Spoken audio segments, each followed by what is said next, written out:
বাংলাদেশ এয়ারপোর্টে একজন নতুন ম্যাজিস্ট্রেট নিয়োগ করা হয়েছে।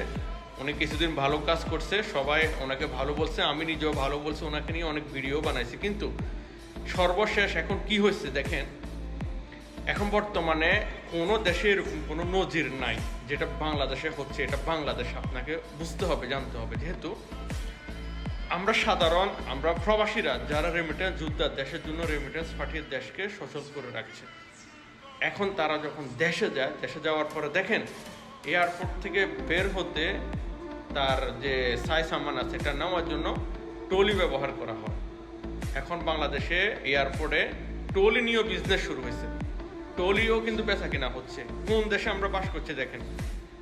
নতুন ম্যাজিস্ট্রেট নওশাদ ভাই সম্ভবত, উনি সব কিছু ঠিকঠাক রাখছে। কোথায় কি বাথরুমে গন্ধ সেটাও দেখতেছে, কোথায় পেপসির দাম বেশি রাখতেছে সেটাও দেখতেছে, সব কিছু ওকে।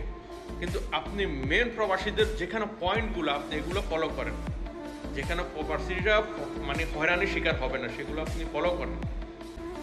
তো সবাই ভিডিওটা একটা শেয়ার করে দেবেন। আসসালামু আলাইকুম।